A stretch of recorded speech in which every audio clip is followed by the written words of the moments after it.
warahmatullahi wabarakatuh.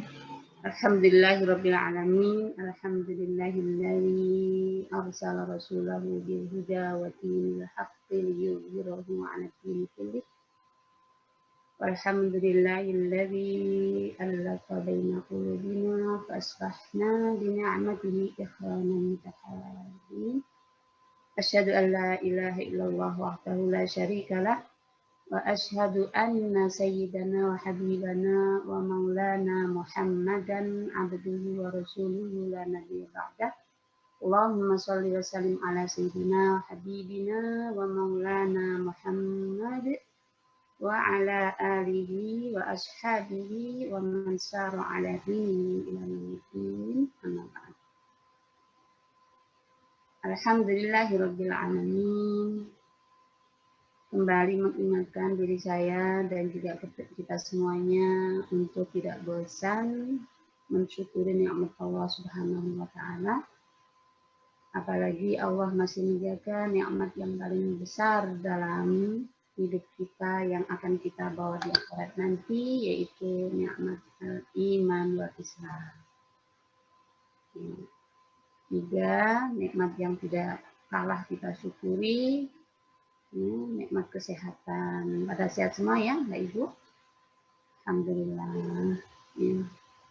Nah, kita doakan semua saudara kita yang kena musibah atau kurang sehat, ya, dan lain sebagainya, khususnya musibah pandemi yang sudah berbulan-bulan ini. Mudah-mudahan Allah limpahkan ketabahan, Allah limpahkan kekuatan, dan semua yang diderita menjadi ladang pahala, menjadi penghapus dosa mereka, sehingga mereka bisa menikmati hasil sabarnya di akhirat nanti. Amin amin ya rabbal alamin. Baik, tidak lupa juga kita penting sekali kita memurnikan niat kita duduk kita di sini. Walaupun ini rutin, tapi jangan lupa untuk kita bersihkan niat kita duduk di sini, membuka mushaf, mendengarkan, ya, berdiskusi dan lain sebagainya semata untuk atau semata dalam rangka menambah ketaatan kita, semata untuk menerapkan ayat-ayat Allah Subhanahu wa taala agar Allah ridho kepada kita. Amin amin ya rabbal alamin.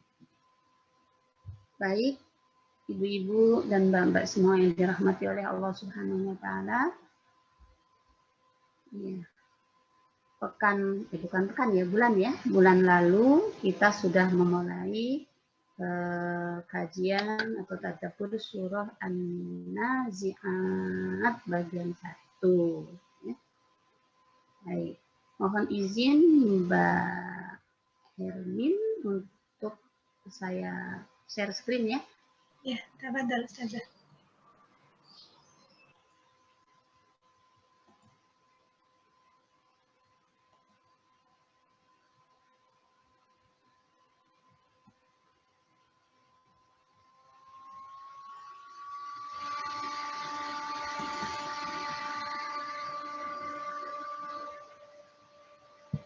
Baik.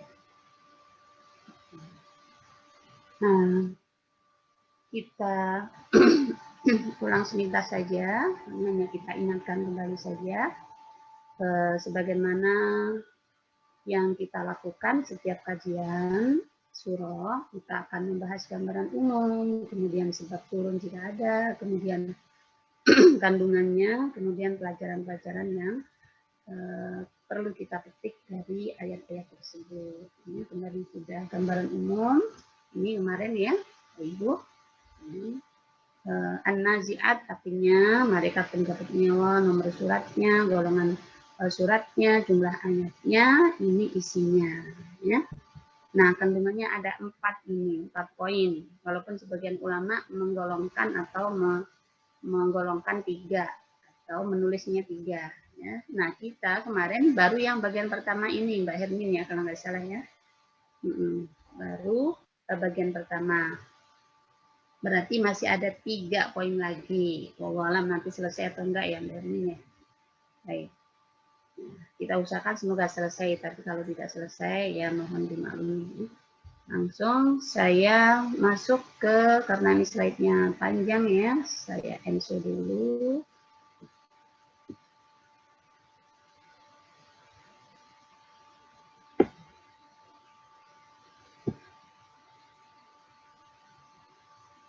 Maaf ini agak, browser saya agak problem. Atau juga ada yang khawatir. Ini sabar, ini bagian 1 sampai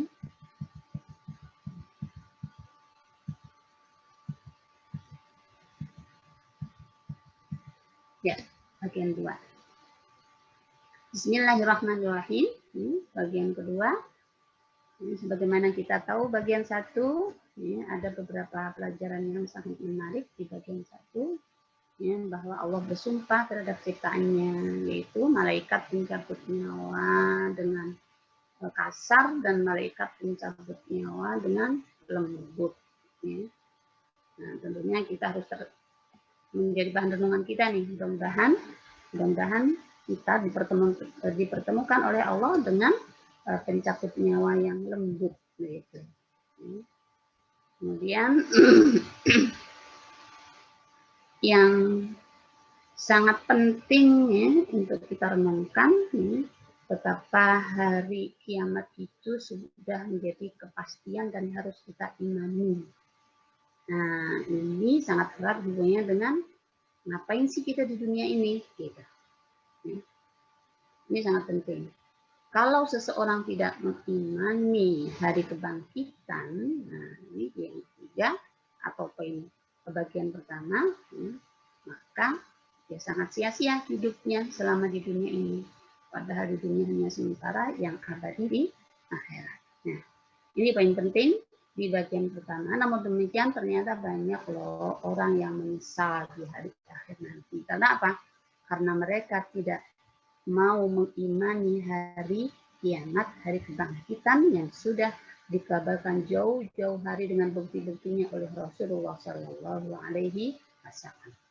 Ini bagian penting di bagian pertama surah An-Nazi'at yang bulan lalu sudah kita bahas, gitu ya, dari ini ya. Nah, sekarang ayo masuk ke bagian kedua. Baik, bagian kedua ini, Ibu yang dirahmati oleh Allah Subhanahu wa Ta'ala, mari kita intip ya, apa saja yang ada di bagian kedua ini. Belajar dari kisah terdahulu, yaitu kisah siapa? Nabi Musa dengan yang sangat masyhur yaitu Fir'aun. Fir'aun.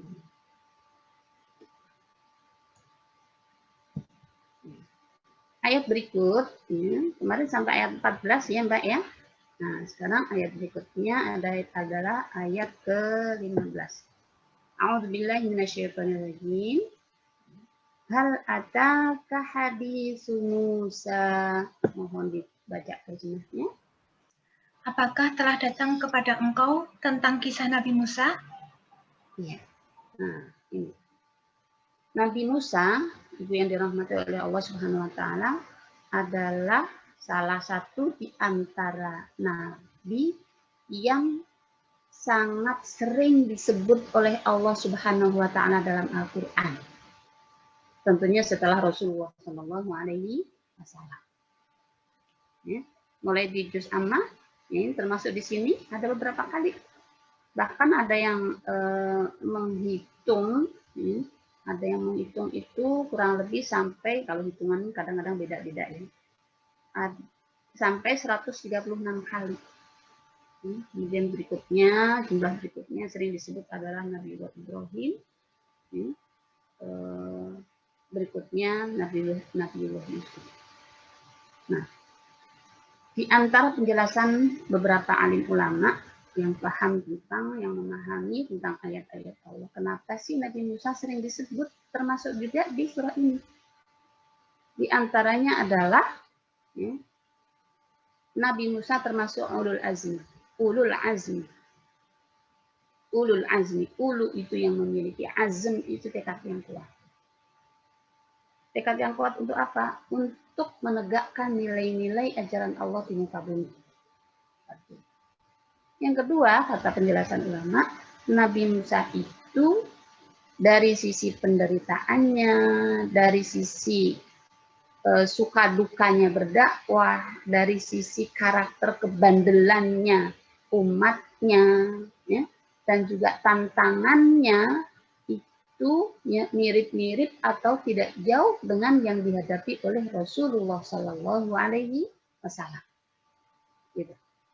Nah, maka ya, sebagai bentuk kasih sayang Allah Subhanahu Wa Taala kepada Nabi Muhammad, karena Nabi Muhammad saat itu turun, ya saat ini turun, atau masa-masa itu ya, adalah masa-masa yang berat dilalui oleh Rasulullah SAW, maka cerita-cerita tentang kisah Nabi Musa dan perjuangannya, khususnya di surah ini menghadapi Fir'aun, adalah ya, sebagai penghibur Rasulullah Sallallahu Alaihi Wasallam. Itu penjelasan ulama di antaranya. Ya. Jadi makanya kisah Nabi Musa sering disebut oleh Allah Subhanahu Wa Taala di dalam Al-Quran. Nah ini bagus juga ya, sangat bagus kita renungkan Ibu. Kalau kita sedang mengalami hal yang mungkin kita merasa berat, ya, maka kita perlu mengingat saudara-saudara kita yang telah mendapatkan penderitaan yang mungkin lebih dahsyat dari kita. Ini Allah Subhanahu Wa Taala saja kepada Rasul yang Nabi, gitu ya, Allah berikan kabar tentang Nabi Allah yang dahulu juga ada loh yang nggak jauh dari engkau wahai Muhammad, penderitaannya, beratnya dakwahnya, penentangan kaumnya, dan seterusnya dan seterusnya. Nah, ini yang dijelaskan para ulama. Baik, maka disebutlah antara yang sering disebut oleh Allah dalam Al-Quran adalah kisah Nabi Musa, termasuk di surah An-Nazi'at ini yang nyambung dengan cerita apa kemarin poin 1 tentang keingkaran kaum musyrikin terhadap hari kebangkitan. Nah, berarti di antara sifat kaumnya Nabi Musa juga ada kemiripan dengan sifat kaumnya atau kaum Quraisy saat itu, gitu. Nah, di antaranya adalah tidak mempercayai hari kebangkitan. Kisah Fir'aun dituturkan oleh Allah Subhanahu Wa Taala setelah kisah pengingkaran kaum musyrikin terhadap hari ya. Nah, kisah Fir'aun tersebut sangat masyhur bukan hanya di kalangan orang Yahudi, tapi juga kaum musyrikin. Ya, karena masyhur maka ya agar mereka mengingat kembali kisah yang masyhur itu. Ternyata ada pelajaran menarik kalau ya, mereka melakukan sifat-sifat yang mirip dengan sifatnya Fir'aun, ya, maka akibatnya juga sama dengan kaumnya Fir'aun dan Fir'aun. Kisah tersebut sebagai peringatan kepada mereka. Jika berperilaku seperti Fir'aun, mengingkari hari akhir, maka nasib mereka di akhirat seperti Fir'aun. Gitu. Baik, seperti tadi saya sampaikan, kisah ini juga sebagai penghibur Nabi Muhammad SAW akan sikap pendustaan kaumnya. Ini disebut di tafsir Amin. Nah, hal yang tidak kalah pentingnya ibu-ibu yang dirahmati oleh Allah Subhanahu Wa Taala, ya, kisah Nabi Musa dengan Fir'aun. Siapa yang nggak tahu positioning Fir'aun? Ya. Fir'aun itu bukan nama orang, ibu ya, Mbak ya. Jadi dalam beberapa sejarah Fir'aun itu julukan penguasa di Mesir saat itu. Ya. Nah, sebelumnya zaman Nabi Yusuf ya di Mesir julukannya bukan Fir'aun, Malik gitu ya. Nah, beberapa yang mengkaji siapa sih sebenarnya Fir'aun yang berhadapan dengan Nabi Musa atau yang ditenggelamkan oleh Allah Subhanahu Wa Taala, ya, ada beberapa ahli sejarah yang menyebutkan namanya Ramses II. Gitu.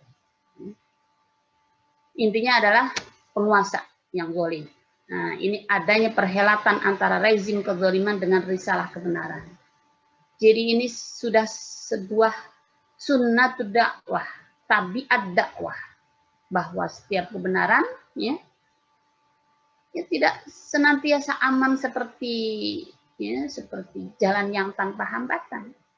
Jadi kalau ibu-ibu menyampaikan 1-2 kalimat kebaikan, kemudian ada orang yang dalam tanda petik nyinyir, dalam tanda petik nggak suka, nah, Allah sudah memberikan contoh kok. Maka nggak usah sedih, asal yang kita lakukan tepat, ya, benar dan tepat pada waktunya dan pada orangnya, ya, pada saatnya. Baik. Nah, itu ayat 15. Masih nyambung tentang Nabi Musa. Idnadahu rabbuhu bilwadil muqaddasi tuwa. Tatkala Tuhannya memanggilnya Musa di lembah suci yang namanya Tua. Iya, yaitu tempat di mana Allah Subhanahu wa taala berbicara dengan Nabi Musa setelah memberikan risalah kenabian kepada Nabi Musa, ya. Baik. Nah, ini yang dirahmati oleh Allah Subhanahu wa taala. Di antara bukti telah terjadi dialog antara Allah Subhanahu wa taala dengan Nabi Musa, ya. Ada diabadikan oleh Allah Subhanahu wa taala di surah Al-A'raf, yang ini sudah saya tulis, ya. Nabi Musa suatu saat ingin melihat Allah Subhanahu wa taala. Qala rabbi arini anzur ilaik. Qala lan tarani, enggak akan, engkau tidak akan sanggup melihatku. Ini bukti dialog antara Nabi Allah Subhanahu wa taala dengan Nabi Musa. Bagaimana dialognya? Wallahu a'lam. Qala lan tarani walakin unzur ila jabali fa in istaqarra makanahu fasawfa tarani. Ila akhir. Ayat berikutnya, waqul halaka ila an tazakka. Ya. Maka katakanlah kepada Fir'aun, adakah keinginanmu untuk mensucikan dirimu? Nah, ini Bapak yang dirahmati oleh Allah Subhanahu wa taala. Ayat ini sangat bagus terkait dengan how to-nya, bagaimana cara mendakwahkan Nabi Musa kepada Fir'aun. Ini bagus sekali ini. Kalau dikaji dari sisi psikologi sosial, dari sisi psikologi kepribadian, ya, ini sangat bagus. Kalau tadi di ayat 17, ya, di ayat 16, ya, Allah menyebutkan tentang bukti bahwa, ya, kenabian Nabi Musa. Nah, yang ini, faqul halaka ila an tazakka, ya, Allah membeberkan bagaimana cara Nabi Musa berdakwah kepada seorang penguasa. Nah, mari kita lihat. Kita lihat rinciannya. Lihat kalimatnya sangat bagus ini. Ya. Maka katakanlah kepada Fir'aun. Berarti Allah menyuruh Nabi Musa untuk mengatakan kepada Fir'aun. Nah, ini konten sampai bahasanya. Ya, dituntun oleh Allah Subhanahu wa taala. Apa bahasanya ini? Ya. Halaka ila antazakka. Nah, kalau kita terjemahkan terjemahan Indonesia, adakah keinginanmu untuk mensucikan dirimu? Coba. Ini bukan bahasa sederhana, ini bahasa dahsyat dan bahasa dalam. Ya. Perintah untuk menyampaikan kebenaran sekalipun kepada penguasa zalim, jelas ya. Walaupun penguasa, walaupun mengaku Tuhan, ya, walaupun mengaku Mesir milik dia, Sungai Nil mengalir di bawah kekuasaannya, itu yang diabadikan oleh Allah, ya. Tapi tetap harus disampaikan kalimat yang benar dari si Allah Subhanahu wa taala. Bijak dan lembutnya dakwah Nabi Musa. Ya. Nah, Ibnul Qayyim rahimahullah, ya, dalam kitabnya At-Tibyan menjelaskan betapa lembutnya perkataan Nabi Musa kepada Fir'aun. Ya. Ini sisi-sisi yang dikaji oleh Ibnul Qayyim. Satu, kalimatnya bukan kalimat perintah. Nabi Musa nggak mengatakan, wahai Fir'aun, ya, berimanlah kamu. Kalau enggak, ya, kamu rasakan nanti di akhirat misalnya. Enggak begitu ternyata. Nah, kita lihat kembali. Apa kalimatnya? Halaka ila antazakka. Apakah kamu pengen nggak sih kamu, Fir'aun, kalau bahasa kita ya. Jadi, dibuka hatinya, dibuka keinginannya. Satu, kamu pengen nggak? Nah, itu dulu. Kemudian yang berikut, apa sih yang diinginkan? Nah, baru diajak, disambung oleh Nabi Musa. Untuk apa? Untuk mensucikan dirimu. Gitu ya. Jadi ada dua hal penting. Satu, dibuka dulu ya, akalnya. Yang kedua, tujuannya. Yaitu apa? Agar kamu suci. Gitu. Dan kesucianmu itu hanya untuk dirimu. Ini dahsyat ini kalimat ini. Maka Ibnu Qayyim mengkajinya ini. Kalimatnya bukan kalimat perintah. Ya, tapi tawaran, ajakan, bahkan membuka akal, pikiran seorang. Yang kedua, tawaran atau ajakan untuk mensucikan diri. Ya, untuk mensucikan diri. Padahal selama manusia itu normal pikirannya, jernih pikirannya, pasti kesucian diri ini hal yang dicari. Hal yang diinginkan. Ada kan orang yang meneliti sejahat-jahat orang nggak ingin anaknya mengikuti jejaknya. Sebenarnya muncul kesucian fitrah untuk dirinya dalam saat itu. Untuk mensucikan diri adalah hal yang dicari dan diperlukan oleh semua orang yang baik. Atau semua orang yang akal dan pikirannya masih jernih. Itu yang kedua. Yang ketiga, tazakka juga bermakna buah dari kesucian tersebut adalah untuk pelakunya. Bukan untuk Nabi Musa. Nah, ini teknik yang sangat bagus, Mbak Ibu. Ya, untuk bekal ibu-ibu atau mbak-mbak ya, menyampaikan kebaikan di tengah masyarakat, entah kepada anak-anak, ya, muridnya anak-anak, ya, atau orang tua, atau siapapun, atau keluarga besarnya. Ya, dengan 3 teknik tadi. Satu, dibuka dulu pikirannya, kemudian ya, ajak sesuatu yang dia butuh, sangat butuh, menjadi kebutuhan dasar manusia. Yang ketiga, hasil atau buahnya kembali ke mereka. Hasil dan buahnya kembali ke mereka sendiri. Nanti masih ada lanjutnya. Sekarang kita lanjutkan lagi. Masih juga konten dakwah Nabi Musa. Wa ahdiyaka ila rabbika fatakhsha. Dan engkau akan kutuntun ke jalan Tuhanmu agar engkau takut kepadanya. Nah, ini setelah tadi halaka ila anta zakka, mau enggak kamu jadi orang suci, dan suci kamu itu ya untuk diri kamu sendiri. Nah, berikutnya ahdiyaka. Ya, ini bagus sekali juga. Engkau akan kutuntun, aku berikan petunjuk. Artinya enggak mengaku aku loh yang ya menunjuki, enggak. Ya, seorang dai pendakwah hanya memberikan peta, ya, petunjuk jalan. Ini kalau kamu ingin selamat sana, ikutinya ini, jangan ikutinya ini, gitu ya.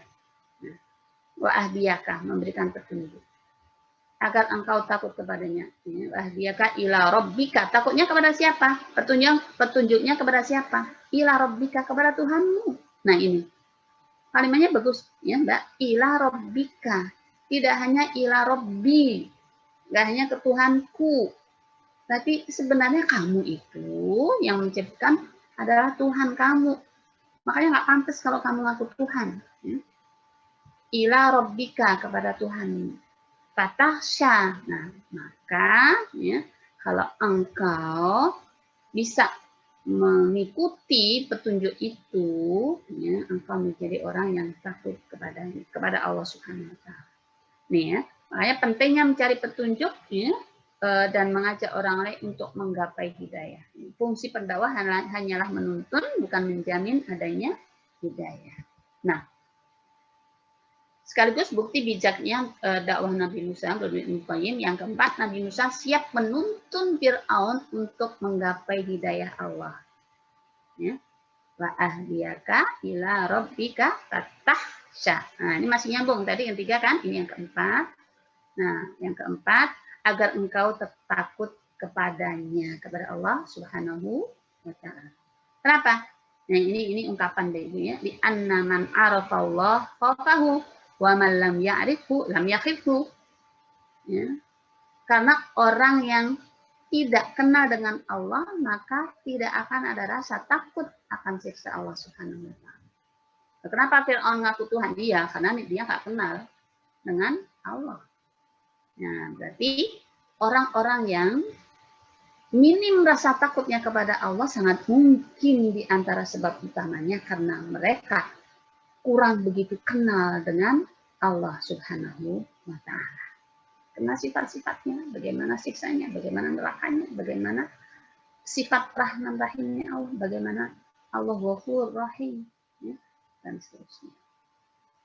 Di anna man araf Allah, barang siapa yang kenal dengan Allah, maka dia akan takut. Ya. Takutnya tentunya bukan takut seorang terhadap binatang buas dan lain sebagainya. Takut karena kebesaran, ya, Allah Subhanahu wa Ta'ala. Dan man lam ya'rifhu, barang siapa yang tidak kenal Allah, maka dia tidak takut. Nah, ini sudah sampai kelima ya, analisa siapa Ibnu Qayyim terhadap dua ayat tersebut.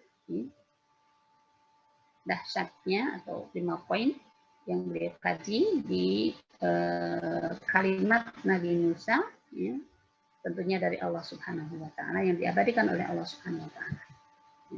Nah, yang keenam, halaka, adakah keinginanmu? Halaka, ya.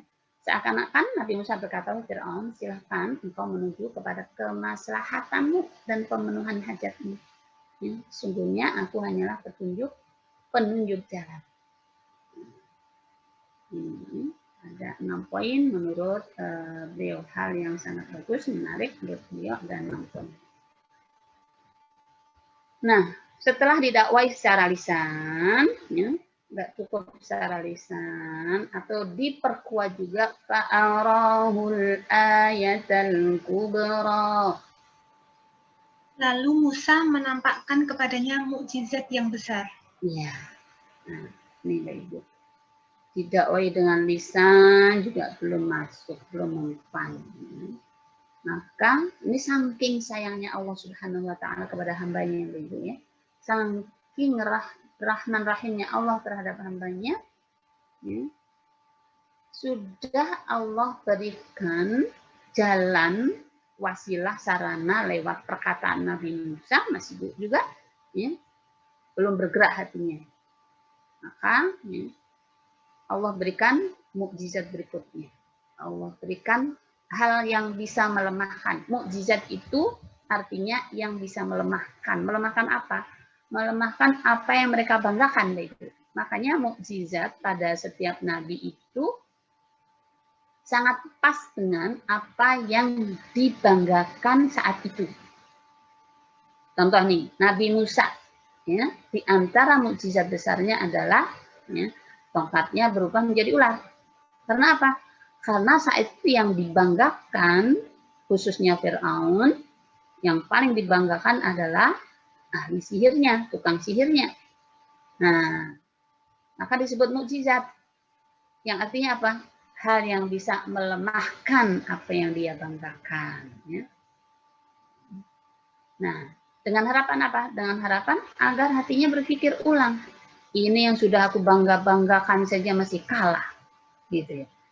Agar hatinya terbuka. Maka Allah berikan mukjizat kepada Nabi Musa.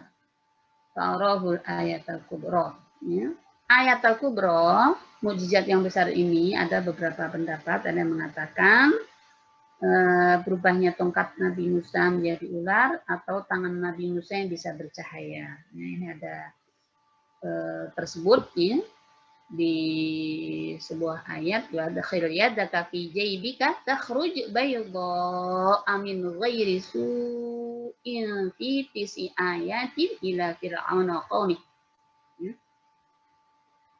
Dan masukkanlah tanganmu ke leher bajumu, ya, niscaya ia akan keluar putih bercahaya. Ya. Kedua mukjizat ini termasuk 9 mukjizat yang akan dikemukakan kepada Fir'aun dan kaumnya. Ya. Nah, 9 mukjizat ini, kalau mukjizat Nabi Musa banyak ya disebutkan di Al-Quran 9. Ya. Namun 9 mana saja ini ada perbedaan pendapat ulama. Tapi disepakati yang besar itu tadi 2. Tongkat Nabi Musa menjadi ular dan tangan Nabi Musa yang bercahaya. Ya. Mukjizat yang lain disebutkan di surah Al-A'raf, ya. Ini juga disebutkan di surah Al-Isra ayat 151, walaqad ataina Musa tis'a ayatin, ya. Kemudian di surah Al-A'raf mukjizat yang lainnya, fa'arsalna 'alaihim tufana wal jarada wal qummal wad dhafabi'a wad dama ayatin mufassalatin. Ibnu Abbas menyebutkan di antaranya adalah tongkat, kemudian tangan, gitu ya, adanya tufan, ya, angin kencang, jarot, belalang, ya, kemudian ada kutu, ada katak, ada darah, yang semuanya adalah pengingat kepada Fir'aun dan kaumnya agar segera beriman kepada Allah Subhanahu wa taala. Ya, gitu ya. Jadi sampai sebegitunya Allah memberikan bukti kebenaran terhadap Nabi Musa. Allah berikan berbagai macam tanda kekuasaan Allah, bahwa Allah itu ada, Allah itu mau berkuasa, bukan kamu, Fir'aun. Ya, sampai disebutkan di sini 9, walaupun ulama ada yang menyebutkan lebih dari 9. Baik. Ini tafsirannya, takhrus bayda min warisu, ya. Tangan yang bersinar, tisna ayatin. Ya. Kedua mukjizat ini, ya, termasuk 9 mukjizat, tadi sudah saya sebut. Ya. Baik. Nah, ini cerita perhelatan, ya, antara Nabi Musa dengan Fir'aun. Qalu ya Musa imma an tuqi wa imma an nakuna awwala man alqa ila di surah Thaha. Ini perhelatan tantangan kaum sihirnya Fir'aun dengan Nabi Musa yang sudah sering kita dengar. Lanjut. Nah, ternyata apa buahnya, Mbak Ibu? Sekali lagi, kita nggak cukup loh hanya mendengar, oh saya mau udah tahu cerita itu. Tapi kita harus merenungkan, ya, merenungkan kenapa kok sama Allah diulang-ulang, dan harus kan Allah abadikan di dalam Al-Quran, kan berarti kita perlu membacanya berulang-ulang. Sangat mungkin memang hati kita perlu sering diingatkan tentang hal ini. Jangan sampai saat kita diingatkan berkali-kali, ya, bersifat fakadzaba wa aso, naudzubillah. Ya. Ini sifat Fir'aun yang Allah berikan di sini. Sudah diingatkan berkali-kali, dikasih penguat mukjizat yang bisa melemahkan, sampai ular sihir ditelan ularnya Nabi Musa juga masih juga fakadzaba wa aso. Monggo. Tapi dia Fir'aun mendustakan dan mendurhakai. Ya. Ya. Nah, masih juga diperkuat sikapnya oleh Allah, informasinya. Summa adbara yas'a. Kemudian dia berpaling seraya berusaha menantang Musa. Ya, satu. Apa hasilnya? Ya, nah ini Mbak Ibu. Sudah dikasih secara lisan. Ya. Kemudian secara realita kenyataan, bukti yang bisa melemahkan. Ya. Fakadzaba, hasilnya ternyata mendustakan. Ini pelajaran penting kita. Jangan sampai saat kita melakukan hal yang tidak baik, ingatkan, ya, malah mendustakan, mendurhakan. Ya. Summa adbara yas'a, bahkan dia berpaling seraya atau sambil berusaha untuk menantang atau berbuat kerusakan di muka bumi. Sangat mungkin ada beberapa orang yang dia tahu kalau dia salah, tapi dia gengsi untuk menerima teguran dari orang lain. Nah, bagi yang alhamdulillah, ya, insya Allah di sini nggak ada, ya. Tapi jangan sampai, ini antisipasi, jangan sampai benih-benih ini terpupuk dalam hati kita. Gengsi untuk menerima nasihat saran orang lain, akhirnya walaupun saya tahu itu nggak benar, tapi karena dia mah adik jauh usianya dari saya, adik kelas saya, ya. Ngapain dia ngingetin saya, walaupun saya tahu misalnya nggak baik, terusin aja, bahkan semakin buta. Nah, ya, ini perlu ambil pelajaran dari kisahnya Fir'aun yang Allah abadikan di sini. Ternyata Fir'aun begitu, bahkan mendustakan, berpaling, dan bahkan berusaha untuk membuat kerusakan di muka bumi. Baik, lanjut.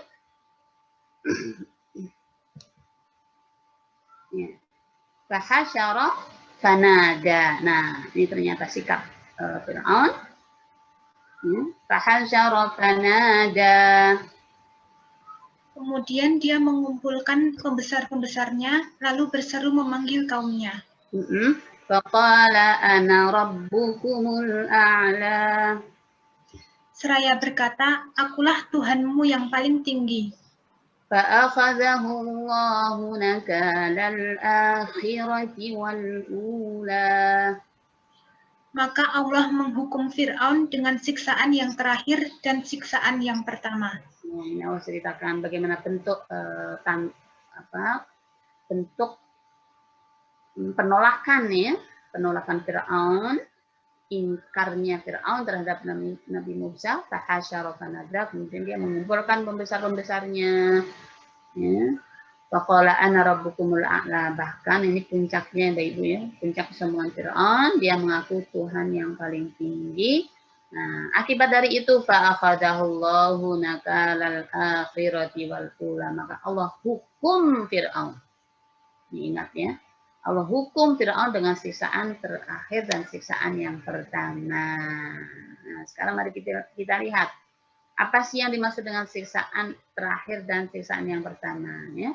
Maksud siksaan yang pertama dan yang terakhir ada minimal, ada yang mengatakan 3, ada yang mengatakan 2. Ini saya cantumkan yang dua pendapat. Pendapat pertama mengatakan siksa yang pertama itu adalah tenggelamnya di laut, yaitu di dunia. Ya. Sedangkan siksa yang akhir ya, adalah ya siksa di akhirat. Siksa di akhirat, yaitu di neraka. Itu pendapat pertama. Pendapat kedua mengatakan bahwa siksa yang pertama itu bentuknya apa? Itu bentuk kalimat Fir'aun itu sendiri. Ya. Jadi ini Mbak Ibu, ini penting juga, bagus ini kita renungkan.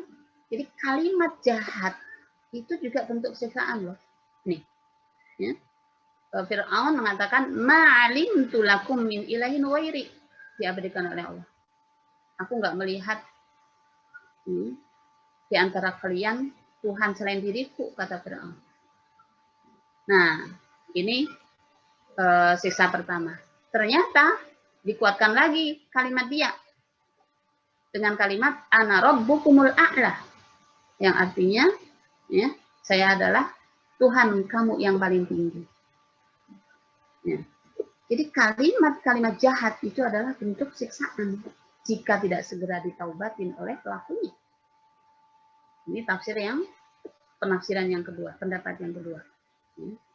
Padahal jarak antara ucapan yang pertama dengan yang kedua itu 40 tahun. Maksudnya apa? Sudah sekian puluh tahun masih juga zalim, masih juga bandel, masih juga sombong di hadapan Allah Subhanahu wa taala. Artinya 40 tahun kan sudah harusnya semakin membuka hati, semakin lemah ya. Tapi tidak untuk Fir'aun. Baik, itu dijelaskan di tafsir Al-Munir. Nah, Bapak Ibu yang dirahmati oleh Allah Subhanahu wa taala, setelah fa'akhadhahu Allahu nakalal akhirati wal ula, maka Allah sambung dengan inna fi dzalika la'ibratan liman yakhsha. Sungguh pada yang demikian itu terdapat pelajaran bagi orang-orang yang takut kepada Allah. Nah, ini Mbak Ibu, ya. Yang demikian itu yang mana? Ya, pelajaran dari kisah Fir'aun, mulai dari kebandelannya, kesombongannya, penolakannya kepada Nabi Musa dan dakwah Nabi Musa, padahal sudah terlalu cukup bukti yang Allah berikan kepadanya. Nah, ini maka hal yang penting adalah harusnya kita mengambil pelajaran ya, dari kisah tersebut. Bagi siapa yang takut kepada Allah. Nah, ini penting kalimat takut kepada Allah nih ya. Allah menyebutkan kalimat takut ya, innama yakhsyallaha min ibadihi al-ulama. Sungguhnya orang-orang yang, siapa sih ulama itu? Ulama itu adalah orang-orang yang takut kepada Allah di antara hambanya. Nah, orang-orang kafir Quraisy dan semua orang yang mengingkari hari akhirat ya, nasibnya akan sama dengan Fir'aun, yaitu akan diadab oleh Allah Subhanahu wa taala. Hal yang penting lagi juga, Bapak Ibu, ibarah liman yakhsha, orang yang nggak takut, takut, nggak punya takut kepada Allah, ya nggak akan ada efeknya. Ya. Nggak akan ada efeknya apapun. Dakwah apapun. Nah, sebaliknya, orang yang ada benih takut kepada Allah, ya, maka akan ada efeknya. Maka Allah sebut liman yakhsha, bagi orang yang takut terhadap keagungan dan pengadilan Allah Subhanahu wa ta'ala. Baik. Sampai ayat tadi itu berarti poin yang kedua. Ini mari kita lihat beberapa pelajaran yang penting dari ayat ini atau hasil tadabbur kita. Allah Subhanahu wa ta'ala senantiasa memberikan peluang hidayah kepada hambanya dengan mengutus Rasul. Iya kan? Mengutus Nabi, memberikan contoh bagaimana kalau Nabi Rasulullah sampai memberikan contoh detail bagaimana berakhlak, bagaimana sholat, bagaimana zikir, semuanya dituntun. Itu untuk apa? Untuk memberikan peluang hidayah. Ya, kurang apa kemurahan Allah dan kurang jelas apa bukti kebenaran Islam. Jalannya sudah ada, contohnya sudah ada, kitabnya sudah ada, gitu ya. Nah, adapun ya misalnya kurang jelas, sudah diutus Rasul untuk menjelaskan. Kalau sekarang walaupun Rasul sudah meninggal, hadisnya juga masih ada, ulama juga masih ada. Nah, saya baru merenungkan nih, Mbak Hermin dan juga ibu-ibu. Belakangan kan kita dengar ya, ratusan ya, bukan hanya puluhan, ratusan ulama. Setiap hari kita mendengar di antara ulama-ulama kita, orang-orang soleh pada diambil oleh Allah Subhanahu wa ta'ala. Terus terang, ya, hati ini jadi sedih sambil khawatir, sambil harus banyak istighfar. Ya Allah, orang-orang soleh sudah Engkau ambil. Mudah-mudahan ya, masih disisakan oleh Allah Subhanahu wa ta'ala orang-orang soleh yang menengah ini, yang berada di tengah-tengah kita. Kedua, anjuran berdakwah sekalipun kepada penguasa zalim. Berikut juga yang tidak kalah pentingnya, berdakwah dengan cara hikmah tadi ya, sudah dikaji oleh Ibnu Qayyim. Pentingnya berhati-hati dengan jabatan dan kekuasaan sebab berpotensi besar membuka kezaliman. Saya tidak mengatakan pasti, tapi berpeluang besar membuka kezaliman. Banyak kan Mbak Ibu, tadinya sih baik-baik, orangnya soleh, begitu jadi mulai dari pejabat kecil nggak jadi raja lah, ya. Entah jabatan apapun, yang menurut orang sekitar tadinya itu jujur baik kok, begitu ada peluang, ada jabatan, nah disitulah setan mulai berusaha keras untuk membuka kezaliman, ketidakjujuran, kedustaan dan seterusnya. Itu pelajaran dari Fir'aun. Kezaliman, kemaksiatan tanpa taubat pasti ada balasannya. Di antara tanda keimanan adalah takut kepada Allah Subhanahu wa ta'ala. Baik, ini baru penggalan yang kedua. Bagaimana Mbak Hermin? Masih bisa lanjut? Masih saja. Oke, lanjut ya. Ya. Mari kita lihat bagian ketiga. Bagian ketiga dari surah, nah ini, dari ayat 27 sampai 33. Isbatul ba'fi bi khalqis samawati wal ardi wal jibal. Ini tafsir Munir Wahbah Zuhaili menyebutkan ini subbabnya atau poinnya mulai dari ayat 27 sampai 33. Beliau menulisnya seperti ini. Isbatul ba'fi, ketetapan adanya hari kebangkitan bi khalqis samawati wal ardi wal jibal, dengan penciptaan langit, bumi dan gunung. Mari kita lihat ayat 27.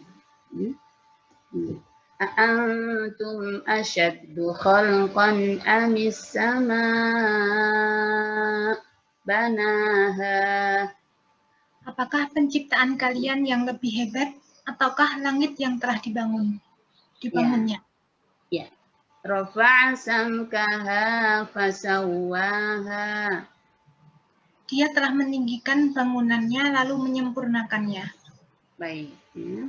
Itu yang dirahmati oleh Allah Subhanahu wa taala. A'antum asyaddu khalqan amis sama. Setelah Allah Subhanahu wa taala berbicara tentang kisah umat dahulu, yaitu Nabi Musa bersama dakwahnya menghadapi Fir'aun, ya. Tidak kalah pentingnya yang Allah ingatkan adalah adanya ketetapan hari kebangkitan. Antum asyaddu khalqan, ya. Allah ingin membuka nih pikiran kita. Nah, dilihat Mbak Ibu. Kalimatnya sangat bagus. Antum asyaddu khalqan. Allah tidak langsung kamu akan bangkit loh. Ya, enggak begitu, ternyata kita dibuka dulu pikirannya. Apakah penciptaan kalian lebih hebat ataukah langit yang telah dibangun oleh Allah Subhanahu wa taala? Ya, nih. Apakah menciptakan atau membangkitkan kalian setelah kalian mati itu lebih susah menurut kalian? Ataukah penciptaan langit yang lebih susah? Bagi Allah, dua-duanya mudah. Orang langit setinggi ini, ya, gunung sekokoh itu, bumi ya, sedahsyat ini Allah mudah menciptakan, apalagi kita. Kedua-duanya mudah bagi Allah. Keduanya dalam kekuasaan Allah adalah sama mudahnya. Ini menurut tafsir Al-Qurtubi. Nah, jadi hal yang menarik nih, kita diajak oleh Allah SWT berpikir bagi orang yang mengingkari hari kebangkitan. Ya, dengan rofa asamkaha fasawaha di antaranya. Dia telah meninggikan Allah SWT bangunannya lalu menyempurnakannya. Masih diperkuat lagi. Allah mengajak hambanya berpikir ya, tentang alam ini. Wa altasha lailaha wa akhraja duhaha. Dan dia menjadikan malamnya gelap gulita dan menjadikan siangnya terang benderang. Nah, kita diajak berpikir malam dan siang karena ini setiap jam setiap manusia melewati ini. Masih diperkuat lagi. Wal arda ba'da dzalika dahaha. Dan setelah itu bumi dihamparkan. Nah, kita diajak berpikir terhadap bumi, terhamparnya bumi. Akhraja minha ma'aha wa mar'aha. Darinya dia pancarkan mata air dan ditumbuhkan tumbuh-tumbuhannya. Ya, tempat berpijak sudah Allah sampaikan. Sekarang makanannya, ya, airnya. Bukan hanya itu, wal jibala arsaha. Dan gunung-gunung dia pancangkan dengan teguh. Ya. Seluruh alam Allah ajak, Allah berikan peringatan kepada kita dan Allah ingin semuanya dijadikan bahan berpikir kepada kita. Bahkan semuanya itu kata Allah, mata'an lakum wa li'an'amikum. Semua itu untuk kesenanganmu dan untuk hewan-hewan ternakmu. Nih, kebangetan ya Mbak Ibu kalau kita nggak syukur. Mulai dari langit, bumi, siang, malam, air, tumbuh-tumbuhan, ya, gunung. Ternyata mata Allah kembalian antum semua itu untuk kesenanganmu loh manusia. Ya, dan untuk hewan-hewan ternakmu. Kenapa hewan-hewan? Iya, karena kamu juga perlu hewan. Hewan kamu makan dan seterusnya. Bayangkan Allah menciptakan ini semua untuk manusia.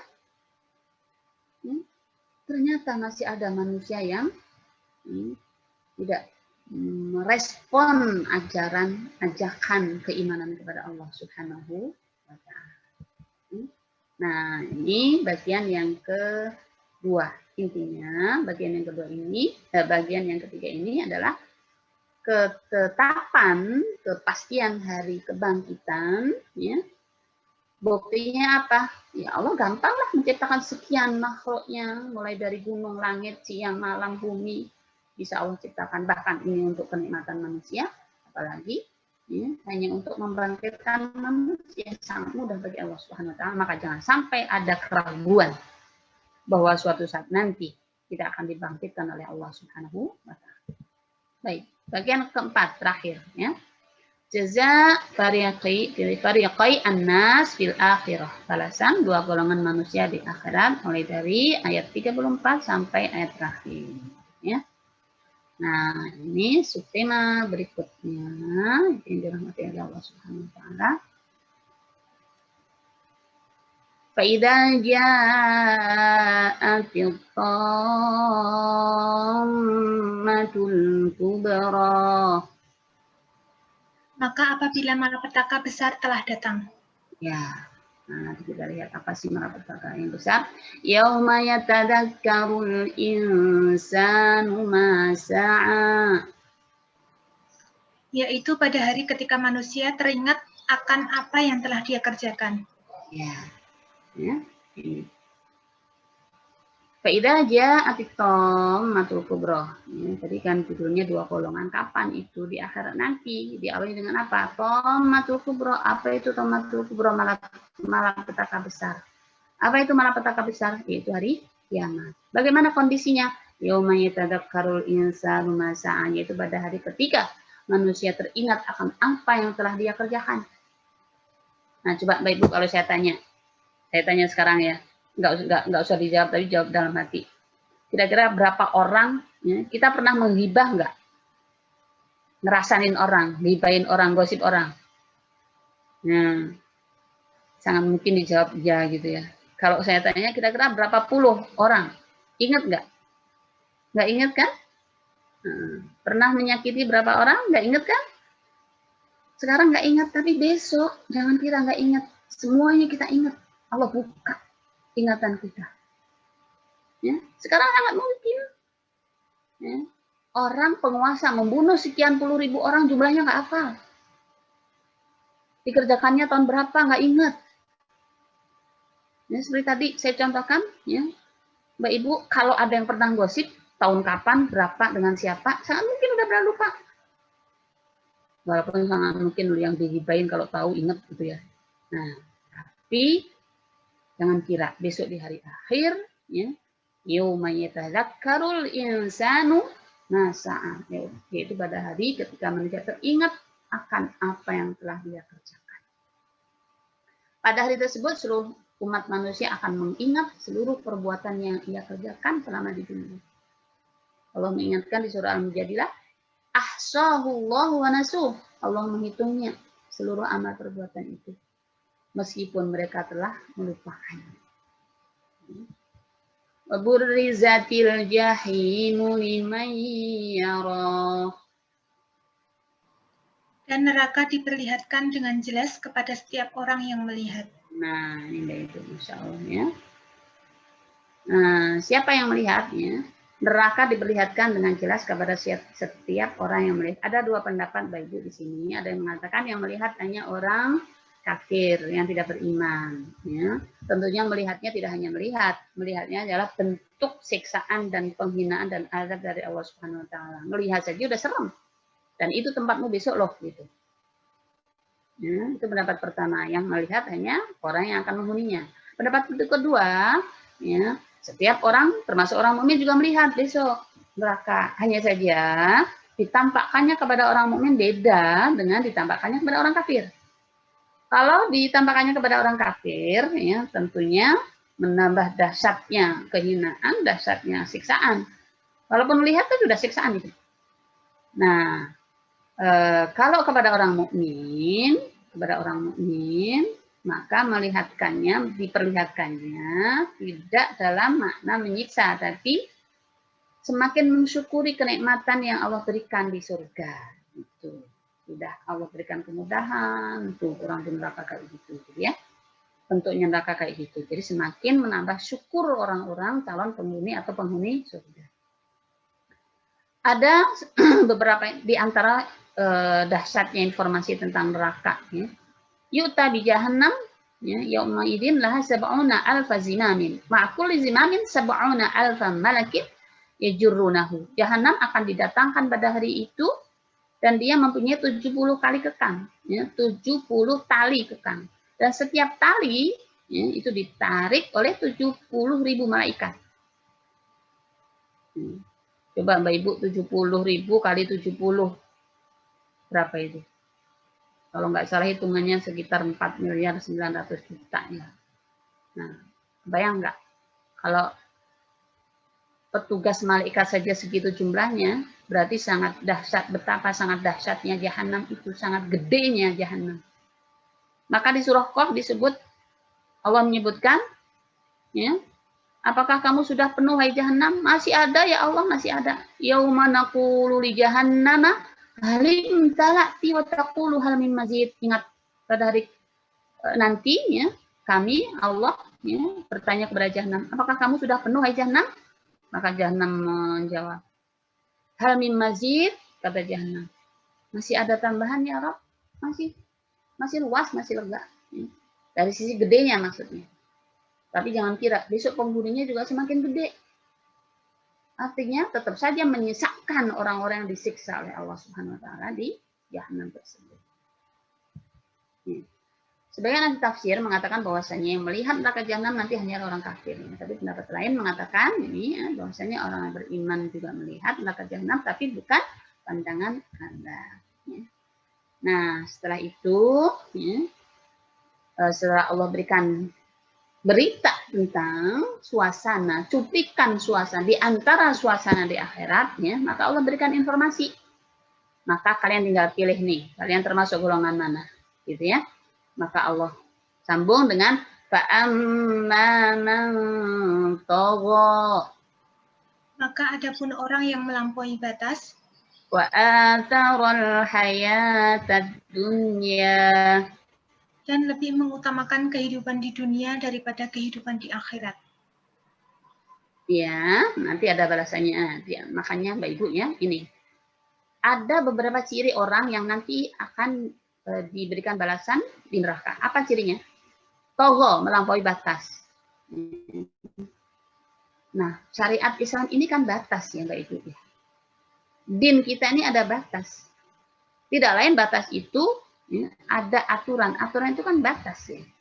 Makan yang boleh dimakan yang mana. Tapi ingat, batasan itu bukan mengekang, hambanya bukan. Tapi untuk kemaslahatan hambanya. Yang kedua, hal yang diperbolehkan masih jauh lebih banyak daripada yang dilarang. Ya, yang diperbolehkan masih jauh lebih banyak yang dilarang. Makanan saja masih jauh lebih banyak yang dilarang daripada yang dibolehkan daripada yang dilarang. Ya. Pandangan juga masih lebih banyak pandangan yang dihalalkan daripada yang diharamkan. Kenapa milih yang diharamkan? Ya. Dan seterusnya dan seterusnya. Yang kedua, asarul hayatad dunya, dan lebih mengutamakan kehidupan dunia daripada kehidupan akhirat. Maka Allah lewat Rasulullah SAW memberikan ajaran tentang agar kita terhindar dari pandangan dunia melulu. Ya. Ini diantaranya wala taj'al musibatana fi dinina wala taj'alid dunya akbar hammina wala mabalagha ilmina. Nah, ini diantara doa. Ya Allah, janganlah engkau jadikan musibah dalam urusan agama kami, ya, dan jangan pula engkau jadikan dunia ya, adalah tujuan terbesar dan puncak dari ya, kami. Jadi kita jangan jadikan cita-citanya dunia mulu. Nah, Allah ingatkan nih, tijarul la tulhihi tijaratu wala bai'un an dzikrillah wa iqamis shalah wa ita'iz zakah. Orangnya tidak dilalaikan oleh perdagangan dan jual beli dari mengingat Allah. Ya, kalau Mbak Ibu, orang-orang yang tidak dilalaikan ya, oleh pekerjaan di kantornya, entah WFH, entah WFO, ya, dari mengingat Allah. Sambil kerja, berzikir, sambil kerja, ya, mengingat kenikmatan Allah. Alhamdulillah, tanganku masih bisa ngetik, alhamdulillah, otakku masih bisa bekerja, alhamdulillah. Ya. Dan segala alhamdulillah yang boleh kita luncurkan dalam hati dan mulut kita. Mereka melaksanakan sholat dan menunaikan zakat. Apa balasan mereka? Fa innal jahima hiyal ma'wa. Maka sungguh nerakalah tempat tinggalnya. Ya, balasan bagi yang berperilaku melampaui batas ayat 37 dan lebih mencintai dunia ayat 38. Kita percepat lagi. Nah, ini golongan kedua. فَأَمَّا مَنْ خَافَ مَقَامَ رَبِّهِ وَنَهَى النَّفْسَ عَنِ الْهَوَى. Dan adapun orang-orang yang takut kepada kebesaran Tuhannya dan menahan diri dari keinginan hawa nafsunya, Fa'innal jannata hiyal ma'wa. Maka sungguh surgalah tempat tinggalnya. Ya, nah ini ya. Allah memberikan informasi golongan kedua dengan cirinya. Apa cirinya? Ya, satu, takut kepada Allah atas kebesaran Allah. Kedua, menahan diri dari hawa nafsunya. Ada informasi yang sangat menarik ya Mbak Ibu. Bagi orang yang takut dapat 2 surga loh. Di surah Ar-Rahman. Waliman khafa maqama rabbih jannatan. Nih, dan bagi siapa yang takut kedudukan Allah, maka baginya 2 surga. Ya. Jadi sudah saya kutipkan lagi tadi ya. Siapa di antara yang takut? Rijalul la tulhihim tijaratun, ya. Sambil kerja mengingat Allah karena ingin menutupi kesalahannya, karena ingin mendapat hidayah dari Allah. Maka tempat mereka adalah surga. Ya, kita percepat lagi. Setelah Allah Subhanahu wa taala menyampaikan tentang kedahsyatan dan kengerian hari kiamat, Allah kemudian menyebutkan tentang orang-orang musyrikin yang bertanya-tanya, kapan sih hari kiamat itu akan tiba? Nah, Allah berfirman, yas'alunaka 'anis sa'ati ayyana mursaha. Mereka bertanya kepadamu Muhammad, kapan tiba hari kiamat? Nah, siapa yang bertanya? Kaum kafir Quraisy. Pertanyaan mereka adalah pertanyaan ejekan kepada Rasulullah SAW. Ini ada sebab turunnya, Mbak Ibu. Ya. Ini tulisan Arabnya. Ya. Akhraja Ibnu Hatim dan seterusnya. Ya. Anna musyriki ahli Makkah sa'alu an-nabiy sallallahu alaihi wasallam. Faqalu, mata taqumu sa'ah? Istihza'an minhum fa'anzalallahu yas'alunaka 'anis sa'ati ayyana mursaha ila akhiril ayat.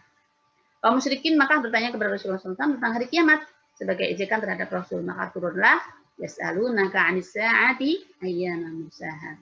Nah, Rasul sering ditanya dan diejek itu. Rasul pun ya juga sempat ada kapan ya gitu ya. Nah, nih di riwayat lain disebutkan akhrajat Tabrani wa Ibnu Jarir an Thariq bin Syihab qala kana Rasulullah SAW yaksuru dzikru sa'ah tanazalatnya. Sering mengingat atau menyebut kapan ya, maka turunlah fi ma'anta min dzikraha. Rasul sering menyebut menanyakan tentang hari kiamat, maka turunlah fi ma'anta min dzikraha. Mari kita lihat apa artinya fi ma'anta min dzikraha. Untuk apa engkau perlu menyebutkannya waktunya? Ya, ini dalam tanda petik ya arahan Allah atau teguran Allah Subhanahu wa taala kepada Rasulullah SAW bahwa Rasul tidak perlu ya repot-repot mencari jawaban kepada mereka karena itu hanya urusan Allah Subhanahu wa taala. Tentang hari kiamat tidak diketahui oleh Rasul ya, hanya Allah Subhanahu wa taala yang mengetahui. Maka Allah perkuat ila rabbika muntahaha. Kepada Tuhanmu lah dikembalikan kesudahannya, ketentuan waktunya. Bahwasanya ilmu tentang hari kiamat dikembalikan kepada Allah Subhanahu wa taala. Ini sebagaimana di surah Al-Mulk, qul innamal ilmu 'indallah. Katakanlah Muhammad, sesungguhnya ilmu tentang hari kiamat itu hanyalah ada pada Allah Subhanahu wa taala. Ya, innama ana nadhirun mubin. Katakan wahai Muhammad, aku hanyalah pemberi peringatan, ya. Nah, ini innama anta mundziru man yakhshaha. Engkau Muhammad hanyalah pemberi peringatan bagi siapa yang takut akan hari kiamat tersebut. Iya, ya, tugas Rasul hanyalah memberikan peringatan. Orang-orang kafir yang tidak takut akan hari kiamat, maka tidak akan mendapatkan faedah dari peringatan yang disampaikan oleh Rasulullah SAW. Yang yakhsha, ya, yakhsha. Orang yang mendapatkan faedah siapa? Ya orang yang yakhsha. Orang yang takut, ya, atau mempersiapkan diri di hari akhir nanti. Baru ada faedahnya. Nah, maka Allah ingatkan, ka'annahum yawma yarawnaha lam yalbasu illa 'ashiyatan aw duhaha. Pada hari ketika mereka melihat hari kiamat itu, mereka merasa seakan-akan hanya sebentar saja tinggal di dunia pada waktu sore atau pagi hari. Nah, inilah Mbak Ibu penutup, ya, penutup surah yang termasuk pada pendek ya, pada tergolong pendek ya. Tapi kajiannya 2 kali kayaknya panjang gitu ya Mbak Hermin ya. Ini 40 ayatnya. Ini telah penutup surah An-Nazi'at. Allah mengingatkan pada hari akhir nanti, ya, semua orang akan merasakan ya Allah ternyata sebentar ya, ternyata sebentar banget. Ka'annahum yawma yarawna ma yu'aduna lam yalbasu illa sa'atan min nahar. Di surah Al-Ahqaf. Pada hari mereka melihat azab yang dijanjikan, mereka merasa seolah-olah tinggal di dunia hanya sesaat saja, ya, sesaat saja pada siang hari. Nih. hal yang sangat penting untuk kita renungkan di penghujung atau penutup ayat ini. Allah mengingatkan, wahai hambaku, ingat loh kalian hidup hanya sebentar, maka jadikan yang sebentar ini benar-benar yang hidup yang berkualitas sebagai bekal, bekal untuk hidup yang abadi. Jadikan hidup kita ini sebagai sarana untuk memetik buah di akhirat. Nah, maka pelajaran di antara pelajaran penting yang bisa kita diantaranya, tentunya masih banyak lagi, diantaranya adalah kepastian akan adanya hari kiamat yang sangat dahsyat. Jadi, tomatul kubro dahsyat. Di hari kiamat setiap orang mengingat perbuatannya walaupun sekarang lupa. Allah ingatkan besok. Dan Allah tidak akan meninggalkan. Allah maha teliti, maha menghitung. Nah, di hari kiamat nanti ada dua golongan tadi yang disebutkan oleh Allah Subhanahu wa taala, ya. Golongan manusia yang disebutkan dalam surat ini. Golongan pertama dengan sifat-sifat melampaui batas dan mencintai dunia, maka tempatnya adalah di neraka. Golongan kedua adalah yang takut akan keagungan Allah Subhanahu wa taala dan menahan diri dari hawa nafsu, maka tempatnya adalah di surga. Dan kepastian akan datangnya hari kiamat itu hanya Allah yang tahu kapan akan terjadi. Dan tidak kalah pentingnya, ya, hal yang selalu kita siapkan adalah ini, atau pelajaran di antara pelajaran penting dari ayat tadi, pentingnya selalu meniatkan amal kita untuk kehidupan akhirat. Karena kehidupan dunia hanyalah sebentar dan hanya sebagai sarana menuju akhirat. Baik, hanya ini yang bisa kita kaji. Semoga yang sedikit ini ada manfaatnya, menjadikan iman kita lebih kuat, lebih mencintai ajaran Allah Subhanahu wa taala. Ini lebih menyempurnakan keimanan kita, menambah rasa khauf, ya, meningkatkan ketakwaan kita di sisi Allah Subhanahu wa taala. Segala yang salah datangnya dari saya, semoga Allah memaafkan. Jika ada yang benar, tentunya datangnya dari Allah Subhanahu wa taala.